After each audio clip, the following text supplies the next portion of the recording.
अस्सलाम वालेकुम दोस्तों, कैसे हैं आप सब। मैं और मेरी नन्ही चिड़िया लाते हैं आपके लिए बहुत ही प्यारी कहानियाँ। मज़ीद कहानियों के लिए हमारी वीडियोस को लाइक करें और हमारे चैनल को सब्सक्राइब करें। चलो देखें आज की नई कहानी। नजम साहब एक गांव में रहते थे। उनकी गाड़ी आए दिन ख़राब रहती थी। एक दिन उन्हें तनख्वाह मिली तो वो गाड़ी को लेकर मैकेनिक के पास चले गए। मैकेनिक तो बहुत मसरूफ़ था, इसलिए इसने गाड़ी अपने एक शागिर्द के हवाले कर दी और नजम साहब के पास आ गया और बोला, लड़का नया है लेकिन अपने काम में माहिर है, बहुत गरीब है, इसलिए मैंने काम पे रख लिया है। मुझे तो काम से दिलचस्पी थी, चाहे कोई भी करे।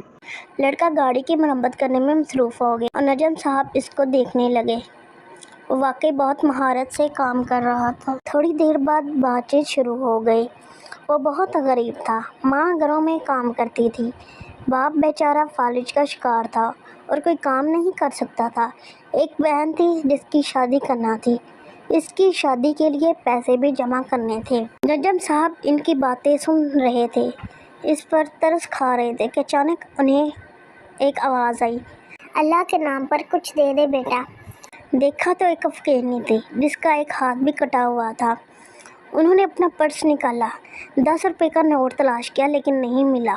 सिक्के थे उनके पास। माफ़ करो माँ, उन्होंने कहा और सोचने लगे कि मैं तो खुद महंगाई का मारा हूँ, मैं ज़्यादा पैसे भीख में नहीं दे सकता।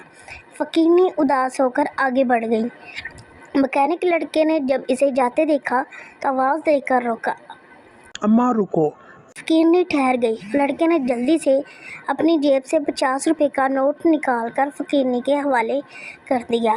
फ़कीरनी खुश हो गई और उसको दवा देती हुई वहाँ से चली गई। नजम साहब इस मैकेनिक लड़के को हैरत से देखने लगे।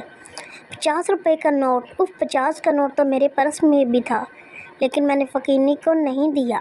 वो गरीब मैकेनिक लड़का बहुत सखी निकला। गरीब होने के बावजूद इसने बूढ़ी फ़कीरनी की मदद की।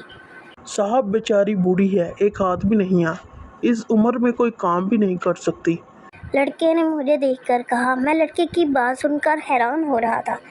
मुझे जैसे लोग अपने ऊपर हज़ारों रुपए खर्च कर देते हैं, लेकिन अगर कोई मांग ले तो 5-10 रुपये से ज़्यादा पैसे नहीं देते। मुझे लड़के की सखावत पर फ़ख्र होने लगा और अपने आप से शर्मिंदा होने लगा।